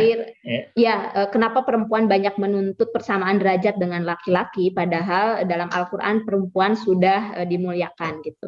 Mungkin bisa dijawab singkat Pak Kiai. Ya, padahalnya itu yang penting. posisinya kan laki-laki dan perempuan setara, gitu, setara.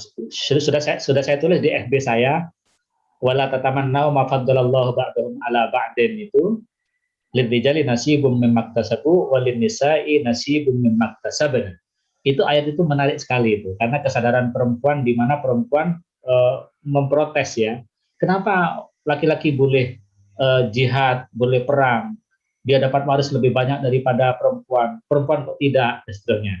Lalu turunlah ayat wala tatamannau ma faddalallahu ba'dahum ala ba'din lirijali nasibum mimma iktasabu walin nisa'i nasibum mimma iktasabna. Ayat ini sering dipahami perempuan jangan nuntut banyak-banyak lah. Itu salah itu. Kalau lihat asbabun nuzulnya jelas sekali itu, bahwa perempuan tidak boleh menuntut kepada laki-laki. Karena kalau menuntut kepada laki-laki, dia akan tumbuh dengki. Laki-laki kok dapat lebih banyak, kok boleh perang, itu lalu dengki.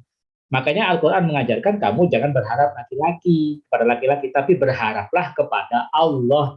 Gitu. Makanya lirijali nasibum mimma iktasabu walin nisa'i nasibum mimma iktasabna, sama itu posisinya. Nah, kenapa perempuan banyak menuntut? Karena peran-peran yang diberikan oleh Al-Quran, kesetaraan dan keadilan itu banyak diambil oleh laki-laki. Jadi harus diambil kembali dari laki-laki. Jadi laki-laki bukan menuntut apa yang tidak dimiliki ya, tapi menuntut apa yang sudah dimiliki yang kemudian direbut oleh laki-laki. Saya kira begitu bisa disempurnakan oleh Mbak Lili. Terima kasih. Ya, baik. Terima kasih Pak Kiai. Baik, mungkin narasumber satunya, Bu Nyai Yuli, bisa menambahkan ya pertanyaan tadi yang belum terjawab. Silakan. Singkat ya, Bu. Soal pasal-pasal diskriminasi dan RUU PKS. Ya. Makasih Mbak Aida, tadi sudah disinggung banyak oleh Pak Kiai. Saya melengkapi sedikit. Dari segi kultural di masyarakat kita, ada yang disebut sebagai Cinderella kompleks ya. Jadi Cinderella kompleks ini menganggap bahwa laki-laki itu adalah penyelamat, perempuan itu lemah, laki-laki melindungi, perempuan dilindungi. Dan ini muncul dalam banyak film-film kartun yang ada di kita. Ya, ini adalah beberapa contohnya. Sehingga laki-laki itu diasumsikan sebagai seorang pangeran. Nggak apa-apalah perempuan menderita, nanti akan ada pangeran yang menyelamatkan. Kira-kira begitu. Sehingga ini muncul dalam alam bawah sadar perempuan itu benar-benar lemah, laki-laki itu berkuasa. Sehingga ketika hari ini kita bersuara bahwa perempuan itu tertindas, maka muncul pertanyaan, kenapa sih laki-laki, kenapa sih perempuan banyak menuntut? Toh semuanya juga udah setara, toh semuanya juga sudah sekolah, toh semuanya juga sudah dapat jabatan. Kita nggak tahu ada yang disebut sebagai glass ceiling. Apa itu? Paradigma di alam bawah sadar kita, seolah-olah semuanya itu setara, seolah semuanya itu udah adil, padahal enggak. Dalam contohnya, misalnya di gambar ini digambarkan dengan sangat baik, laki-laki mau naik jabatan itu gampang sekali. Perempuan itu pasti ditanya soal udah masak apa belum, anaknya udah makan apa belum, pendidikan anaknya gimana, rumahnya beres nggak, dapurnya kelar nggak. Gimana perempuan bisa berangkat pagi ke kantor kalau dia dibebani dengan pekerjaan domestik? Laki-laki nggak ada yang membebani. Kalau kita nonton film Impossible Dream, perempuan itu menghabiskan lebih dari separuh hidupnya untuk seluruh keberlangsungan keluarga yang ada di rumah. Laki-laki nggak ada.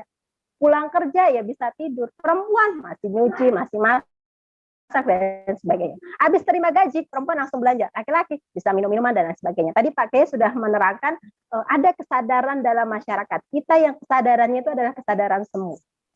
Jadi dia nggak sadar bahwa perbuatan dia sama ini gitu kan, kebijakan sama ini justru merendahkan perempuan dan menarik perempuan ke wilayah yang paling dalam, yaitu wilayah domestik yang bisa jadi tidak memanusiakan perempuan karena mendapatkan kekerasan.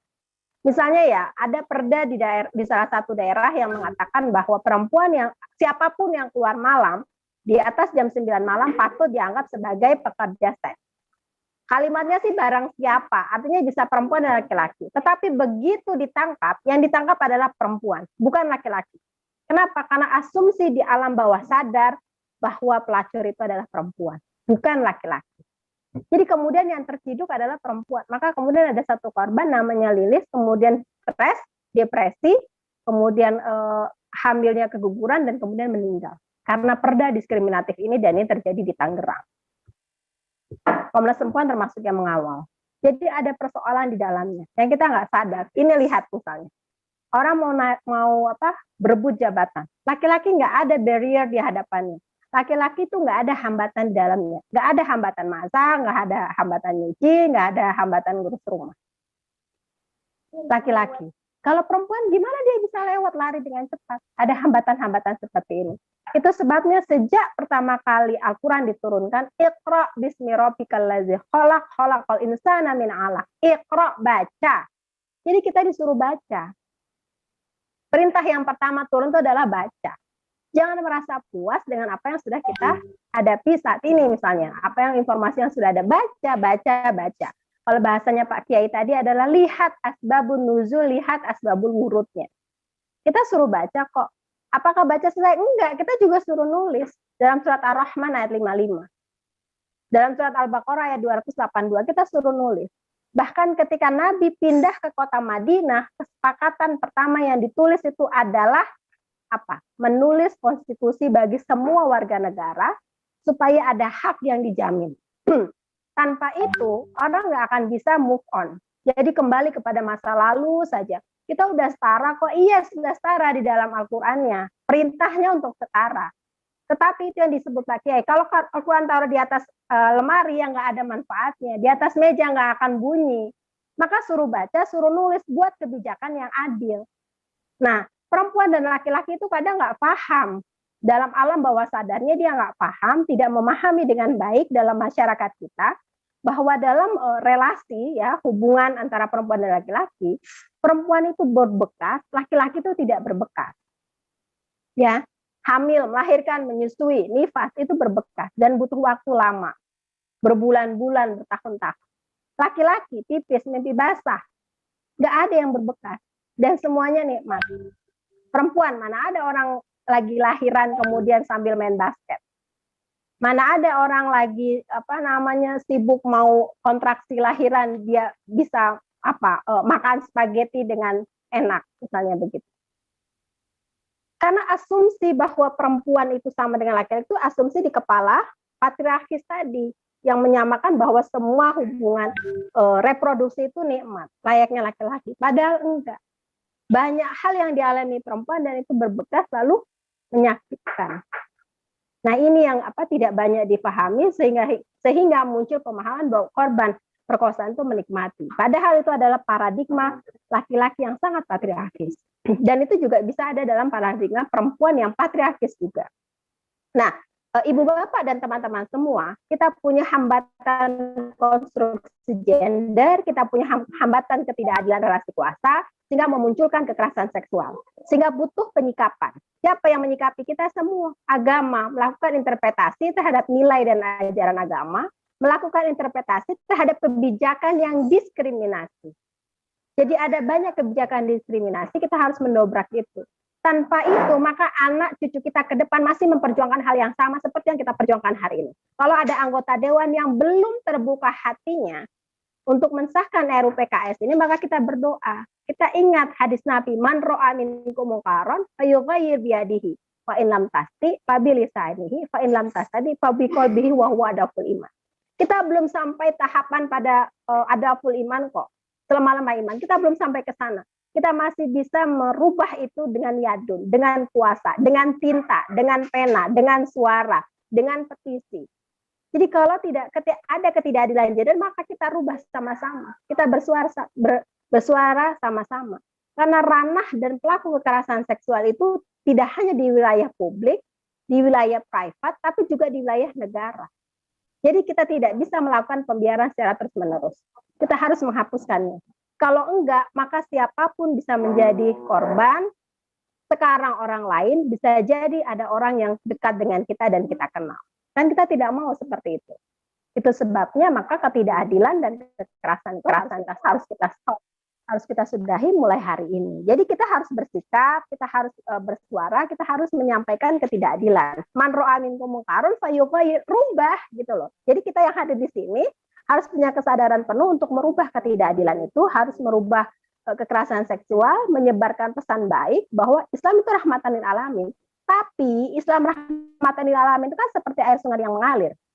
Air sungai itu mengalir memberikan kehidupan. Islam rahmatan lil alamin. Tapi kalau air itu tidak diambil, maka tidak bisa memberikan rahmat kepada siapapun. Maka tugas kita adalah mengambil air itu, membuat selang-selang yang panjang, mengalirkan air itu sampai ke rumah-rumah dan kepada penduduk. Maka itu Islam rahmatan lil alamin. Air sungai yang mengalir itu nggak akan ada bunyinya, nggak akan ada manfaatnya. Akan orang yang haus itu tidak bisa hilang dahaganya kalau tidak ada yang menyidukkan air sungai itu. Maka tugas kita menyidukkan air sungai itu dan mengalirkan kepada siapapun. Karena rahmatan lil alamin itu tidak hanya memberikan kehidupan kepada makhluk hidup, bahkan hewan melata sekalipun, ya manusia yang beriman, manusia yang berpikir, itulah yang harus mengalirkan air sungai. Air sungai itulah sebagai Islam rahmatan lil alamin. Kira-kira begitu Mbak Fida. Pak Kiai, kira-kira gitu nggak Pak Kiai? Terima kasih, ya kembalikan ke Mbak Aida. Ya, terima kasih untuk kedua narasumber kita, luar biasa sekali. Sebenarnya tadi mata saya sampai berlope-lope ya, kok di layar muncul Cinderella gitu. Gitu. Baik, tema kita kali ini sangat menarik dan saya berpikir bahwa ternyata setelah mendengarkan dari kedua narasumber kita hari ini, semakin yakin bahwa ya kekerasan seksual itu harus ada pengharaman seperti itu. Karena saya yakin ya bukan hanya di Islam saja, tetapi di semua agama, baik itu Konghucu, Nasrani, dan pokoknya semua agama itu yang namanya kekerasan itu tidak boleh, diharamkan seperti itu. Saya yakin semua agama mengharamkan terkait kekerasan apapun itu, termasuk juga dengan kekerasan seksual. Begitu teman-teman dan ibu bapak semua, waktu menunjukkan jam 12.06 ya, lebih 6 menit. Mungkin itu dari saya, teman-teman ibu bapak semua. Saya mohon maaf apabila terjadi kesalahan atau ada kata-kata yang kurang berkenan, dan saya ucapkan sekali lagi kepada Ibunya Yulianti Mutmainnah dan juga Pak Kiai Imam Nahoi atas sharingnya hari ini, sangat luar biasa, dan tentunya khususnya bagi saya itu menambah spirit, menambah pengetahuan seperti itu. Dan juga saya yakin bagi teman-teman semua di sini yang ikut mendengarkan juga sama seperti itu. Baik, itu dari saya, dan jangan lupa kita kasih aplaus dulu untuk kedua narasumber dan untuk kita semua. Baik, itu ya dari saya, teman-teman dan ibu bapak semua. Saya undur diri, mohon maaf, billahi taufiq wal hidayah. Wassalamualaikum warahmatullahi wabarakatuh. Saya serahkan kepada host. Waalaikumsalam warahmatullahi wabarakatuh. Oh, menarik sekali pembahasan tadi. Saya juga sampai banyak quotes yang menarik ya terkait dengan posisi perempuan dan juga bagaimana kekerasan seksual itu sangat-sangat diharamkan ya. Termasuk ini juga bagian dari fatwa UPI, salah satunya itu pengharaman terkait dengan kekerasan seksual. Ya, baik, terima kasih. Ini masih banyak pertanyaan, mungkin masih kurang puas ya terkait dengan penjabaran dan sebagainya. Tentu itulah fungsinya kita tadi Iqra, membaca lagi, kemudian mempelajari lagi bagaimana kita saling menguatkan untuk mewujudkan keadilan untuk seluruh manusia tentunya ya. Ya, kami ucapkan terima kasih kepada seluruh narasumber, Bapak Kiai Imam Nahoi dan Ibu Nyai Yulianti Mutmainnah. Wah, saya jadi ngefans nih sama berdua nih. Luar biasa sekali. Dan juga kepada moderator yang tentunya sudah mengatur diskusi hari ini. Ya, tentu sebelum kita tutup acara ini akan ada semacam epilog ya di acara kali ini yang akan disampaikan oleh Bapak Dr. Mahrus Elmawa. Ya, kepada beliau kami persilahkan. Terima kasih Mas Zainal sebagai moderator. Assalamualaikum warahmatullahi wabarakatuh. Waalaikumsalam. Selamat siang Pak Kiai Imam Nahei, Ibu Nyai Yulianti, luar biasa dua narasumber kita ini ya. Juga para hadir out ya, hadirnya di luar maksudnya, nggak di dalam, kecuali hadir in Zoom ya, itu baru hadir in Zoom. Juga teman-teman di direktorat yang masih ikut di acara Tadarus Kitab Dimas. Semakin kesini memang topik ini semakin menarik menurut saya ya. Kalau beberapa kajian sebelum ini atau diskusi kita itu kan terkait dengan kitab ya, kitab yang ditulis kebetulan juga oleh aktivis KUPI dalam bahasa Arab, dan menurut saya itu literatur yang keren. Nah sekarang sudah mulai isu-isunya isu-isu yang landing, yang di bumi kira-kira gitu, bukan di teks lagi, walaupun kita kembali kepada teks ya, terkait dengan fatwa KUPI yang hari ini tentang kekerasan seksual. Kalau kemarin juga masih sekitar fatwa juga ya, yang lain lagi. Nah topik ini menurut saya memang tentu tidak akan lekang ya. Sampai kapanpun selagi masih ada manusia, tentu isu ini akan selalu relevan.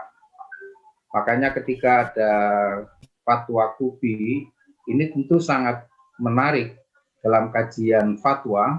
Tentunya ini menjadi bagian tersendiri, karena selama ini kita mengenal fatwa di Indonesia ini, pertama fatwa yang dikeluarkan oleh MUI, kemudian walaupun bukan namanya fatwa, tapi ini kira-kira hampir samalah kekuatan hukumnya, itu yang dikeluarkan oleh Majelis Tarjih Muhammadiyah, Pengurus Besar Nahdlatul Ulama, melalui kajian Bahrul Masail dan lain-lain. Itu juga sumber-sumber hukum Islam yang menurut kita tentu ini adalah rujukan lain ya. Bisa dikatakan sebagai ijma. Ijma atau ijtihad mungkin dalam bahasanya Ibu Yulianti dan kawan-kawan ya. Nah ini kan ijma yang mungkin ijma yang terbatas ya, ijma terbatas, tapi ini tentu bisa kita lihat dalam banyak perspektif sebuah dinamika baru dalam pemikiran keislaman dan keindonesiaan ya. Isu-isu ini tentu tidak akan pernah hilang sejak zaman Nabi Adam saya kira ya, sampai dengan hari ini, karena ini adalah isu kemanusiaan, isu yang akan melekat pada setiap diri manusia. Kalau kita masih menganggap diri manusia, tentu akan mengalami hal-hal seperti ini, karena kita tahu kekerasan seksual ini kan bukan hanya di luar rumah, di dalam rumah sendiri juga sering terjadi. Saya kira disampaikan oleh Bu Nyai Yulianti sampai Imam Nahei itu kan banyak sekali, termasuk misalnya kami di Direktorat Pendidikan Islam juga 2 tahun terakhir mengeluarkan secara resmi tentang keputusan Dirjen terkait dengan pedoman pencegahan kekerasan seksual. Ini juga bagian dari keberpihakan kita sebagai wakil pemerintah, wakil negara untuk mendampingi dan juga untuk mencegah hal-hal itu yang terjadi di lingkungan kampus kita. Saya kira dunia ini kan sudah mulai terbuka dan sudah mulai berubah, saya kira ya. Tidak ada yang sesuatu itu lalu tertutup, saya kira tidak. Jadi kalau ada kekerasan seksual di kampus sekalipun, kita tahulah kampus itu tempatnya intelektual, tempatnya akademisi, tempatnya orang-orang pintar, orang-orang hebat, orang-orang alim. Tapi selalu saja ada. Apakah relasinya karena mungkin dianggapnya guyonan, mungkin dianggapnya iseng, mungkin dianggap ini bukan sesuatu yang bermasalah. Ada banyak anggapan seperti ini. Kadang dulu sebelum ada gerakan perempuan ini kan guyonan-guyonan yang kaitannya dengan sexual harassment itu banyak sekali ya, mulai dari tweet menggoda, kemudian saya kira kayak gitu sudah kurang ya. Kira-kira gitu, harus mulai dikurangi dan kalau bisa jangan sampai terjadi. Karena al-ada muhakkamah katanya gitu. Biasanya itu kadang-kadang menjadi menjadi sesuatu, itu bukan tradisi yang baik. Tetapi karena sudah terlalu dibiasakan lalu menjadi wah itu kan biasa saja, kenapa kita sensitif macam-macam. Padahal itu tidak semua orang dan juga bisa merasa nyaman. Yang disampaikan oleh Bu Yuli tadi juga ke sana ya. Jadi mari kita dengan kajian ini diingatkan kembali bahwa ada banyak teks yang sering dipahami juga secara harfiah. Kadang kita merasa sudah benar, tapi begitu juga oleh orang lain. Ya ini seperti khutbah Jum'ah lah.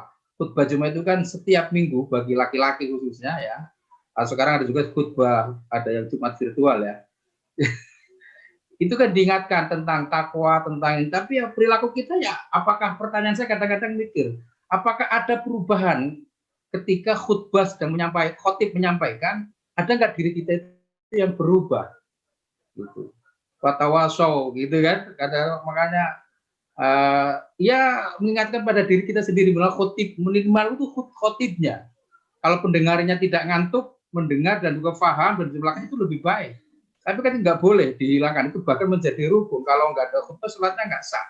Nah, saya kira diskusi kayak gini ini juga kita jangan pernah bosan, jangan pernah lelah, apalagi sudah diawali dengan riset, sudah diawali dengan kajian. Tentu ini bukan main-main, ini sesuatu yang sangat serius, dan kami mengapresiasi sekali lagi pada Pak Imam Nakei, Ibu Nyai Yulianti yang sudah memberikan pengetahuannya kepada kita. Ini tentu akan menjadi amal soleh, menjadi catatan kita bersama. Semoga kita termasuk orang yang konsisten, orang yang komitmen terhadap penegakan keadilan laki dan perempuan, keadilan sosial, dan juga keadilan kemanusiaan.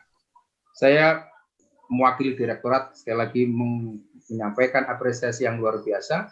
Tepuk tangan untuk semuanya, khususnya kepada narasumber dan juga penyelenggara, UPI, Fahmina, Rahima, Pak Alima, dan yang lain-lain. Mudah-mudahan ini bagian tak terpisahkan dari tradisi akademik yang tidak lelah, bahwa ilmu pengetahuan itu bukan hanya di kampus, ilmu pengetahuan itu ada di mana-mana, termasuk di organisasi kemasyarakatan, termasuk di di mana saja, kira-kira gitu. Dan kami menunggu juga fatwa KUPI terkait dengan COVID ini. Saya belum mendengar apakah sudah ada fatwa KUPI terkait dengan COVID. Bagaimana ulama perempuan menjawab ini dan bagaimana melihat ini. Saya tadi menunggu juga sebenarnya. Apakah akan mengikuti fatwa MUI saja atau ada hal yang lain? Karena kalau saya melihat diktum di pertimbangan kita yang fatwa kan pasti berbeda, punya perspektif yang berbeda, sense yang berbeda, ya karena ulama perempuan punya perspektif, kira-kira gitu, berbeda dengan ulama non perempuan. Sekali lagi kurang lebihnya mohon maaf, sekali lagi terima kasih. Akhirul kalam, wallahul muwaffiq ihdinas siratal mustaqim. Assalamualaikum warahmatullahi wabarakatuh. Waalaikumsalam warahmatullahi wabarakatuh. Alhamdulillah, terima kasih disampaikan kepada Bapak Mahrus Nelmawa yang sudah menyampaikan epilognya ya. Nah, rangkaian acara telah kita laksanakan dengan baik tentunya, dan saya mewakili host dan juga panitia menyampaikan terima kasih banyak kepada seluruh narasumber dan seluruh para peserta yang sudah hadir di Zoom maupun di YouTube ya. Tentu sebelum itu kita juga akan foto ya, tapi saya akan mengakhiri dulu. Saya menyampaikan mohon maaf tentunya atas ketidaknyamanan, kesalahan maupun kekurangan pada acara kali ini, dan kita akan terus melakukan perbaikan-perbaikan supaya diskusi kita itu semakin menarik dan juga semakin baik tentunya, dan semakin bermanfaat tentunya ya. Nah, saya juga akan mengumumkan bahwa untuk minggu depan kita ada jadwal di hari Selasa 13 Juli 2021, bahwa kita juga masih ada tema terkait dengan fatwa KUPI yang ketiga, yaitu terkait dengan pelestarian lingkungan dalam Islam, dalil-dalil dalam fatwa KUPI mengenai perusakan alam, pengalaman ulama perempuan dalam penyelamatan lingkungan atau alam, yang akan disampaikan oleh narasumber Bunyai Umdah El Baroroh dan juga Bunyai Enik Maslahah gitu. Nah, nanti juga teman-teman jangan lupa bergabung juga di Zoom.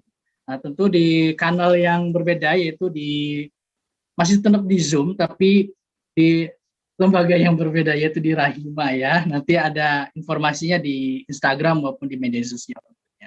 Oke, sebelum itu kita akan foto bersama ya. Mungkin boleh teman-teman untuk bisa membuka seluruh videonya. Kita akan foto. Ya, baik. Di sini ada 3 slide. Saya hitung ya, sampai 1, 2, 3. Kita akan coba untuk memfotonya. Masih banyak yang belum membuka videonya? Apa langsung saja ya? Oke. 1, 2, 3. Oke, slide berikutnya. 1, 2, 3. Ya, selanjutnya 1, 2, 3. Ya, baik. Terima kasih teman-teman sekalian. Kami ucapkan sekali lagi terima kasih dan mohon maaf. Dan sampai ketemu lagi dari saya.